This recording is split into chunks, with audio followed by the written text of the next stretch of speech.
eu gostaria de falar mais. 3 meses é muito tempo. É uma pausa bem grande para vocês me suportarem, né? Alivia. E eu tenho que falar pausadamente, porque eu estou saindo de um processo que esse corpo aqui está pedindo um cuidado, e eu pretendo ainda, até 2027, ter o prazer de estar aqui com vocês conversando, planejando uma opção de coisa e desejando um Feliz Natal. Tá bom? Vamos pensar? O tema de hoje, esse livro, a Gênese, é um tratado filosófico, científico, bioético, moral, que merece o estudo, a reflexão de todos nós. Razão pela qual Kardec encerrou as bases teóricas, filosóficas e científicas que constituem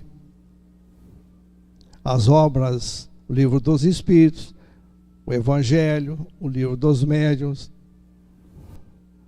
obras póstumas, e etc, etc. E o tema é Gênese espiritual. Vou ler apenas para vocês terem uma ideia panorâmica do capítulo, porque ele é muito extenso. Quer dizer, é e não é. Trata do princípio espiritual, de natureza muito profunda, hipóteses sobre a origem do corpo humano, encarnação dos espíritos. É um livro para estudo que antecipa e antecipou a ciência, o avanço da ciência, reencarnações, emigração e imigrações dos espíritos. Só aí, nesse título, nós vemos que ele tem uma abordagem ecológica, raça adâmica, doutrina dos anjos decaídos e da perda do paraíso. E o capítulo seguinte trata-se,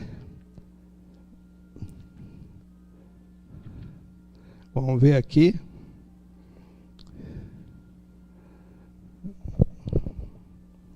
da Gênese mosaica.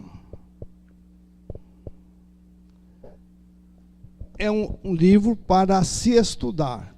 Nós estamos fazendo aqui uma reflexão dentro de 20 minutos para despertar a curiosidade e o interesse, tanto quanto possível, de cada um de vocês. Mas é uma obra que exige um estudo aprofundado.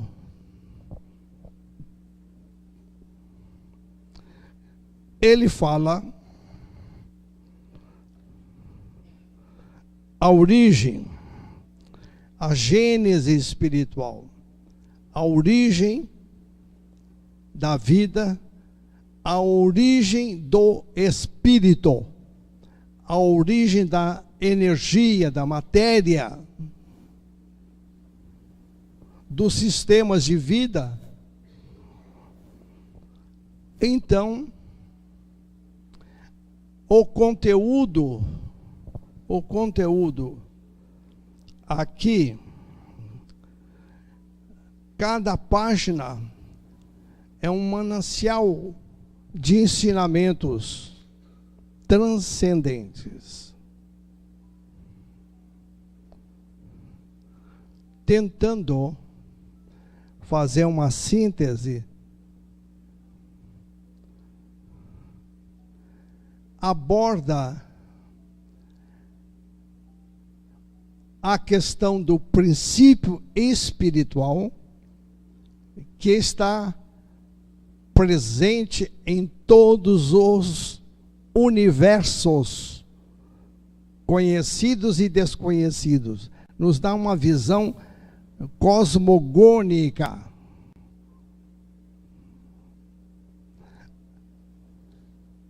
Se nós estudarmos e refletirmos no conteúdo deste livro, em seus diferentes capítulos, nós vamos verificar que o Espiritismo, como um saber emergente, ele foi sistematizado por Allan Kardec a partir do Livro dos Espíritos, publicado em 1857, dando sequência às outras obras, e durante até os últimos dias da sua vida, em Paris, Allan Kardec manteve um diálogo com a espiritualidade, comprovando assim que a vida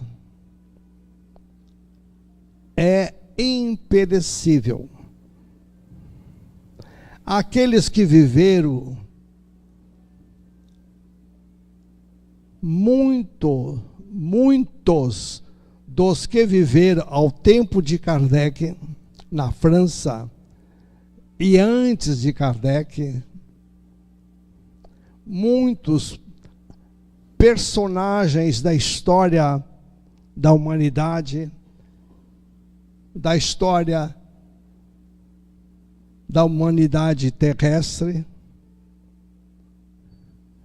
vivendo em diferentes países, muitos, posteriormente, com o advento da publicação do Livro dos Espíritos e com a manifestação ostensiva do mundo espiritual dos desencarnados através dos diferentes canais mediúnicos à disposição de Kardec, esses missionários trouxeram, cada qual, a sua contribuição a respeito da realidade do espírito, a formação e a origem do planeta, da vida.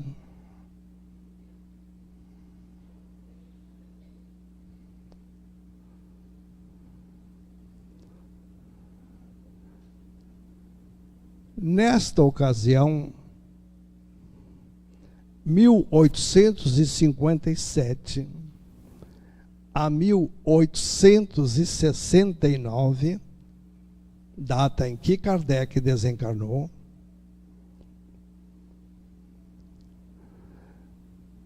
uma curiosidade agora que eu vou passar para vocês.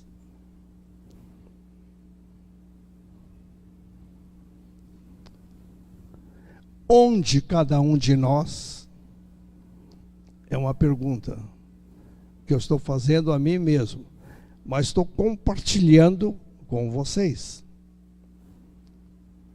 Onde, nesse período,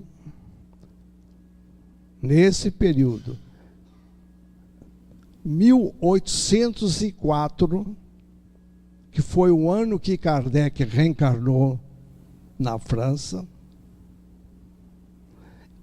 em 1869, a data do seu desencarne, por aí. Ele dialogou com os desencarnados.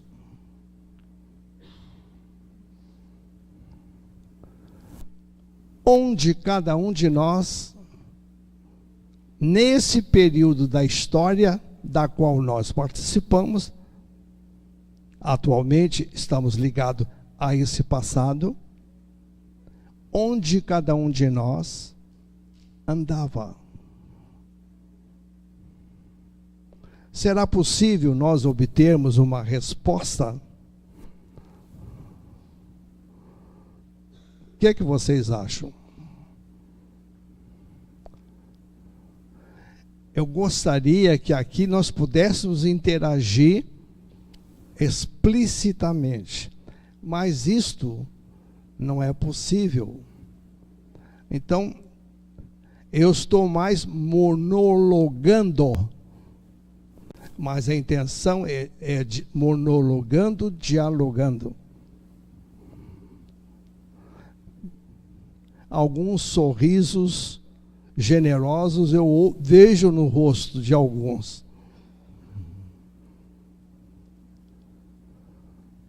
Eu tenho me perguntado, onde é que eu estava? Ainda não tive uma resposta. Mas eu sei que estava em algum lugar. Porque lendo, estudando as obras básicas, hoje eu não tenho mais dúvida nenhuma. Aliás, fazendo uma retrospectiva destes anos até a idade de 8 anos, que foi quando eu fiz a minha primeira comunhão,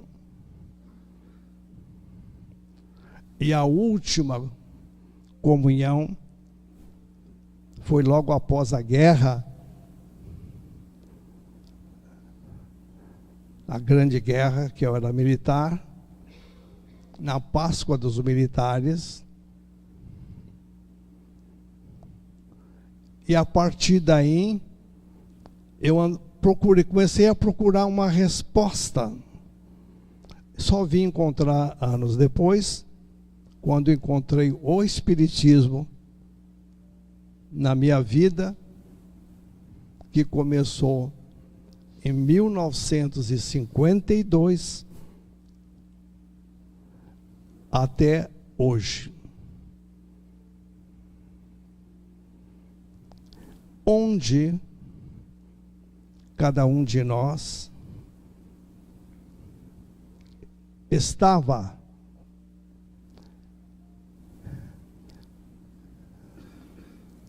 Isso é para nós iniciarmos o diálogo.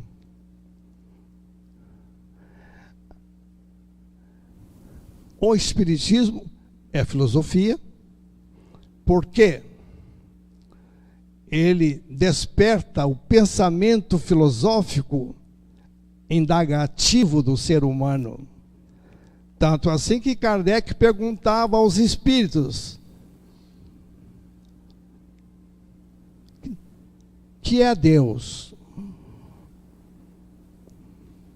Abra o livro dos Espíritos. E as vozes do grande além disseram: é a causa inteligente de todas as coisas. Não personalizou. E se nós perguntarmos, acompanhando o pensamento de Kardec, lendo o livro dos Espíritos, as indagações que Kardec fez estão de pé hoje, amanhã e sempre, porque estabeleceu um diálogo com o mundo dos espíritos. E o fantasma da morte passou a ser desmistificado,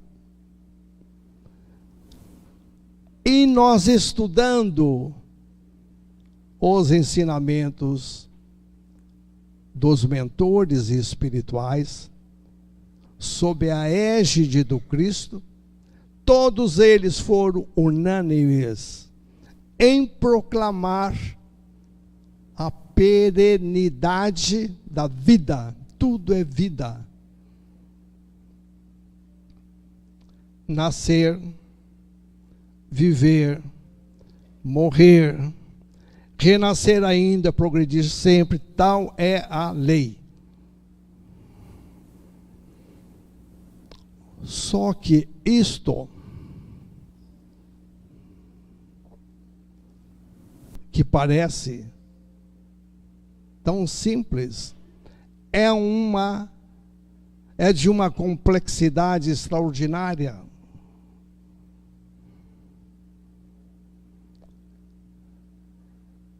A grande discussão acadêmica que se faz hoje nas universidades do mundo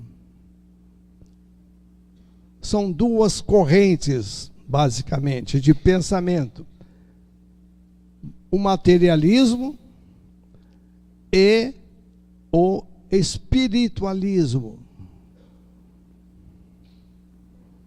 A ciência avançou muito, e a ciência, ela centralizou numa visão filosófica, científica, pragmática, baseada na evidência dos fenômenos físicos. E essa mesma ciência ainda, por um preconceito acadêmico, rejeita o testemunho dos grandes pensadores que investigaram o fenômeno mediúnico da manifestação dos espíritos através dos médiuns, dando uma demonstração ostensiva através dos médiuns que surgiram ao longo da história, e principalmente ao tempo de Kardec, que possibilitou a ele investigar dezenas de médiuns utilizando o método científico. E aquela ênfase que a ciência atual dá ao império da materialidade, a matéria, e Einstein nos demonstrou que a matéria era e é o aspecto palpável de algo mais sutil, que é a energia. Então a ciência deu um grande avanço. E na visão, na perspectiva materialista da maioria dos cientistas, acredito só na matéria que é palpável, mensurável, negando a realidade do espírito.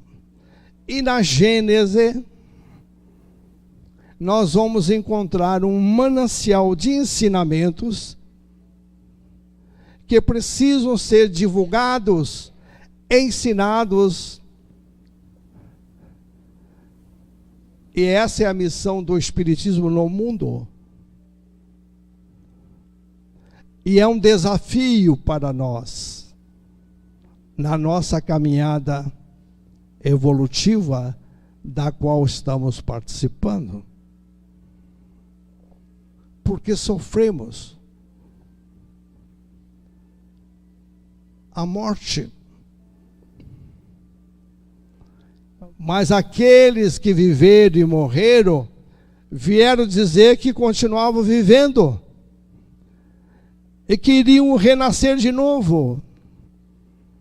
E renasceram.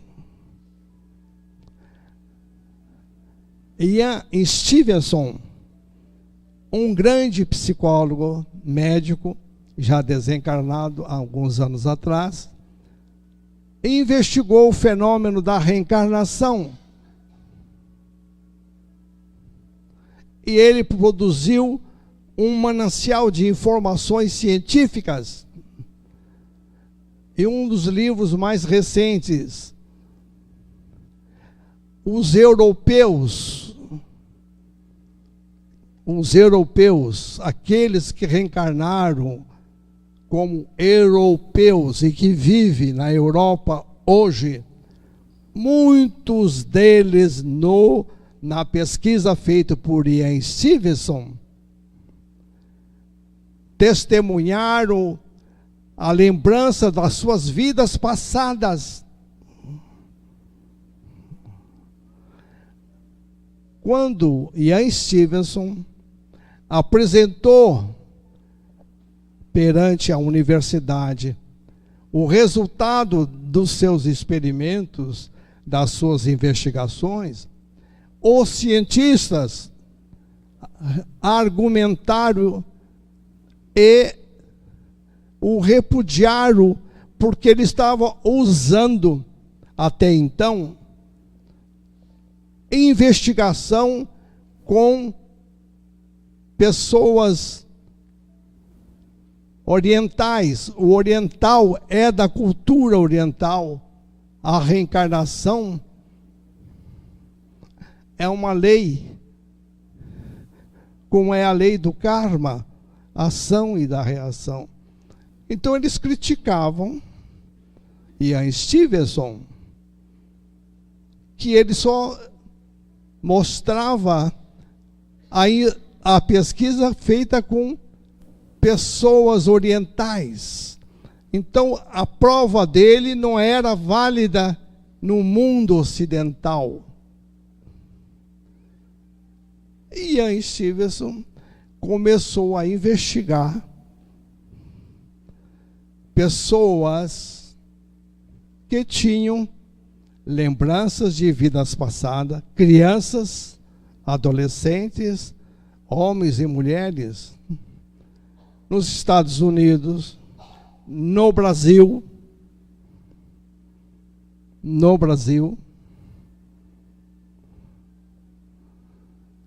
aqui em Porto Alegre, há um livro, 20 casos sugestivos de reencarnação. Leiam. Tem um caso da família Lawrence, muito interessante. E o último dele, os europeus têm lembranças de terem vivido em outras épocas. Então, o fenômeno da lembrança de vidas passadas cada vez mais está se evidenciando em todas as culturas, sejam orientais, ocidentais. E os cientistas, se não vencerem o preconceito acadêmico, terão que dar a mão à palmatória e adotar não mais uma posição meramente materialista, só a matéria que existe, só a energia, ninguém nega. Mas o Espírito, a Gênese nos mostra, utiliza a matéria, através da matéria, a formação do nosso corpo biológico. Então, começando a investigar, a ler, a meditar, a refletir, a mensagem do Espiritismo ainda não é para os nossos dias. Temos muito que caminhar. Meu tempo está esgotando. Infelizmente para mim. auspicioso para vocês, que vão tomar o passe e sair daqui. E eu espero que se lembrem. Hoje é... Que dia é hoje? Quanto? 14 de julho. 14 de julho é uma data histórica, não é? Não tem qualquer coisa com a França? A queda da Bastilha? Você sabe que às vezes eu tenho a impressão de ter sido um incendiário lá. É interessante, isso é uma dúvida, eu estou me expondo aqui ao ridículo para muitos. Eu tive uma experiência fora do corpo há uns anos atrás. Eu ainda tenho essa dúvida, porque eu vi a minha sepultura num cemitério francês. Ninguém sabe disso, nem meus filhos. Interessante. Me levaram, eu não vou dizer que era no Père Lachaise, porque aí Père Lachaise só enterrou os grandes filósofos. Tinha os miseráveis também, né?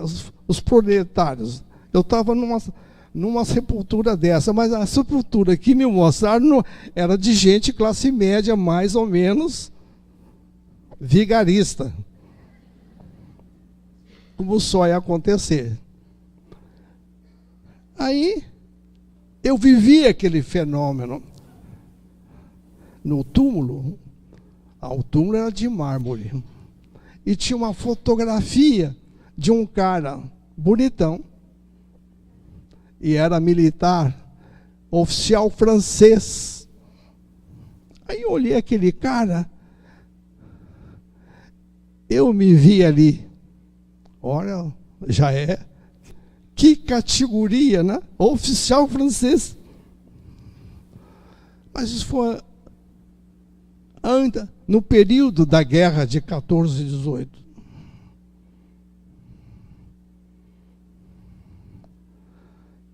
Eu reencarnei em 25. Então, eu estou investigando isso.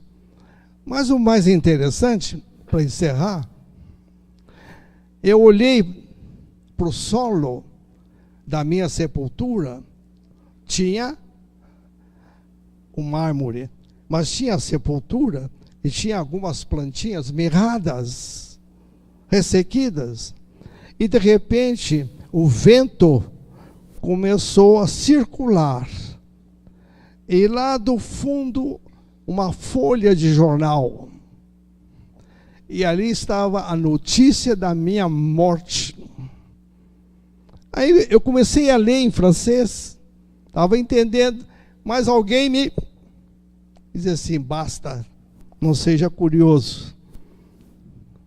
Até hoje, acho que eu vou desencarnar com essa dúvida. Então eu quero, antes do meu desencarne, compartilhar com vocês pela primeira vez. Isto eu estou dizendo em público. Quantos de nós não esteve lá com os nossos revolucionários da França, incendiando, matando, queimando?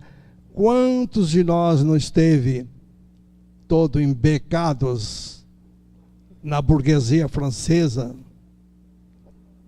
escravizando? É bom que não saibamos. Por isso, abençoado o esquecimento. Está rindo, não é? Amigos, todo dia é Natal. Está cheio de desencarnado aqui. Se vocês vissem, vocês iam sair correndo daqui. Lá no espaço infinito, no hiperespaço, tem um mezanino, tem muita gente nossa que está aqui conosco, todos os dias que vocês vêm aqui. A mensagem espírita é uma mensagem de luz e redenção. Saibamos vivê-la em todos os sentidos. O tempo está esgotado.